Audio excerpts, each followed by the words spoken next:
So the idea behind variety homesteading is several things. So Debbie and I moved out here. This will be in April. Will be 5 years that we have lived in our current house. Before that, when we moved out here from the city, we rented a house. Our initial intent was to build a house, and that didn't ended up not materializing because while we were looking around, it was over the Christmas holidays of 2018 in the rented house. We were just trying to get to know the county, and we were riding around on the various roads and things like that. And we came across the house that we now have. And Debbie said, "Oh, that's a beautiful house and it's for sale." So we drove up the 100-yard driveway and we got out and we looked in the windows, you know how people do and things like that. So we talked about it, and she said, "I would rather have this than build a house." Well, building a house, we had gotten all the permits, we'd got everything all lined up, and what ended up happening, and put money down on the logs. We were going to do a log home, and it was a dream of ours for years and years and years. Both of us wanted to get out of the city anyway, and you know, we're starting to get older.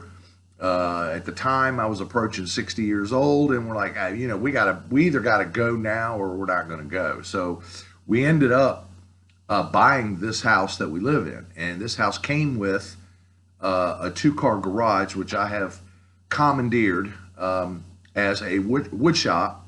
So in variety homesteading, we're going to do some woodworking. We have raised and slaughtered 2 cows. We are currently raising eggs, primarily for or raising chickens, primarily for eggs.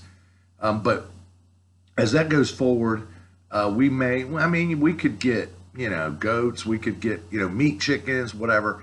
We're going to talk about all that. Our gardening, we have we had about a 6 by 20-foot garden when we lived in the city, in the backyard, in a corner of the backyard, and we ended up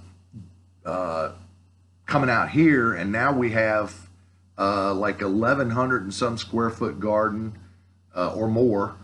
And this past year, we went outside the fenced-in garden because chickens will get in and eat all of it. So will cows, by the way. We found all that stuff out the hard way. So we had to put a fence around it.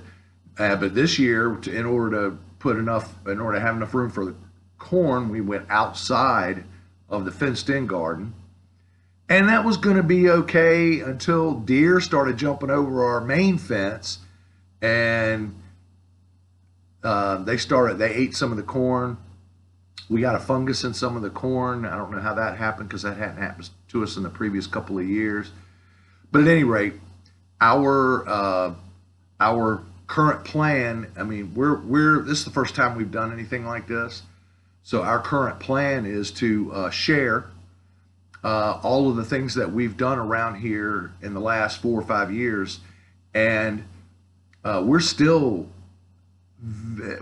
like seriously at the beginning stage because we are older.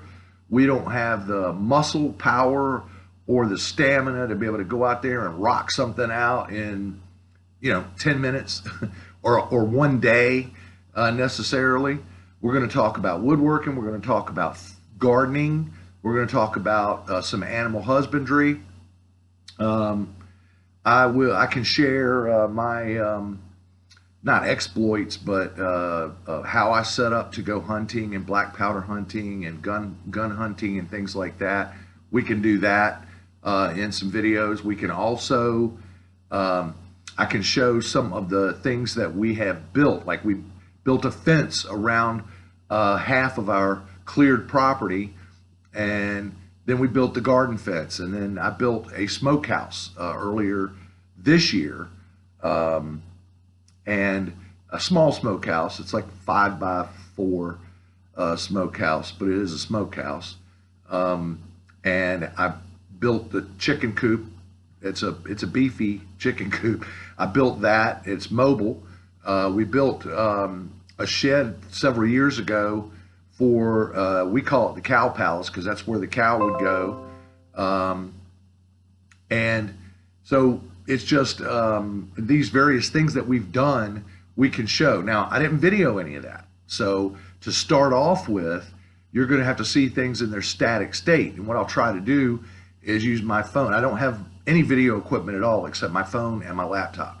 So what you'll see initially is is me showing you the completed things, and I'll explain some things about them, providing the video ends up being of quality that on a mobile video ends up being of the quality that you can appreciate. We'll see. Also, one of the big reasons that people want to go to the country, or people want to leave the city, and it really wasn't our motivation specifically, but one of the reasons that people want to do that is because they want to get into a position where they can somewhat fend for themselves in a bad societal situation, or maybe grid down or maybe water down. Debbie and I have experienced all of that in the city. Yes, for short periods of time, but we've experienced all of that. And so we would, I would share the preparations that we've done, the stigma associated with prepping. Usually is I mean, the folks out here, the regular people that have lived out here for year and year, all of that's stuff that they do as a natural course, because you don't have immediate access to a local store or to an emergency room, an ER. You got to drive, to get to any of that stuff. So we are learning as we go, and that's why I want to bring you guys along.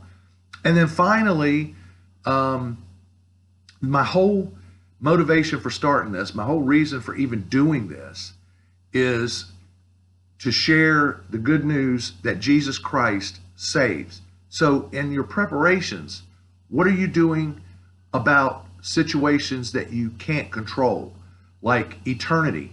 Like when you leave this earth, you might not believe there even is God. You might believe in a universalist approach to God and salvation and things like that. That's some of the stuff that I'm going to cover in these small inspirational and devotional videos that I'm going to do, that are going to hopefully inspire you to action, and hopefully at least get you thinking. I also plan to do some short Bible studies, maybe 5-10 minutes long videos that will we'll pick some verses or passages out of the Bible, and I use the Christian Bible. I use the Bible that's been for generations called the Holy Bible. I don't use the Quran or the sayings of Sun Yu or Confucius or any of that other stuff, because that's not objective truth. It was written by men, and it wasn't inspired by God. So you say, hey, what's going on with all that? That's stuff that you will see unfold in those inspirational and devotional videos. So that's why it's called variety homesteading, because we're going to do a variety of things, a variety of approaches to the way we are currently doing stuff. You're going to see woodworking. You're going to see, and by the way, woodworking, hand tools. Yes, I use power tools, okay?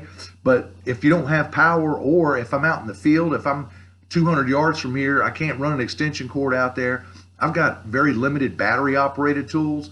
So I have to use hand saws, chisels, mallets, draw knives, spoke shaves, and various and sundry other hand tools to accomplish hand planes, to accomplish what I want to accomplish out there when I'm building something.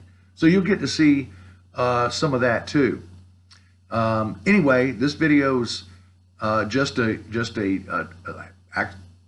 one I did an earlier 5-minute video of just the concept of testing the lighting and all that good stuff.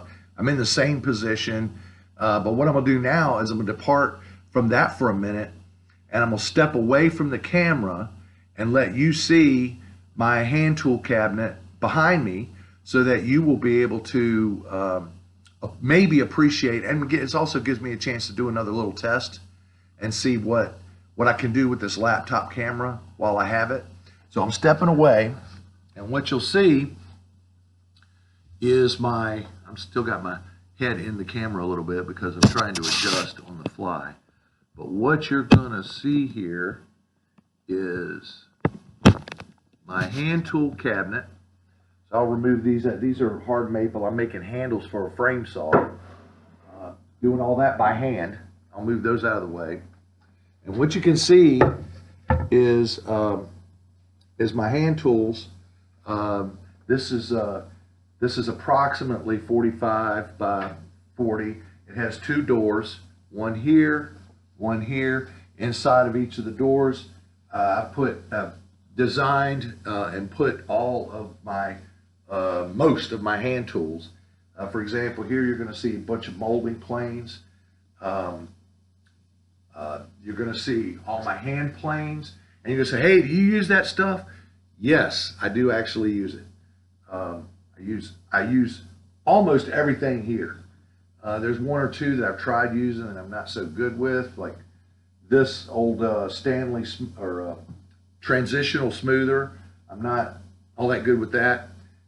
This is a really cheap. I think it was $25 brand new about 20 years ago. It was given to me for Christmas before I even thought about doing woodworking, and it really does. I've sharpened the blade. It really doesn't do a great job, but all these other ones I use them. Depends on what I'm using them for. These saws, these are the nicest saws I've ever had. Those are Lee Nielsen saws. I've got some old 26-inch hand saws, a couple of rip saws, and one cross cut. Starting on the right over here, all my marking. All my marking gauges. A couple of draw knives. You're also going to see some measuring, combination square, and then some, and this one's here too, and you'll see some, these are tri-squares, old school tri-squares, files, rasps, awls, then I keep pencils, and then you got the planes here. Here's my Stanley 45. Here's my Stanley tongue and groove, or excuse me, Lee Nielsen tongue and groove plane. I just got that. I haven't had a chance to use it yet. Then the hand planes, the saws, spoke shaves up here, and then over here, you probably can't see that very well, but over here, I've got chisels.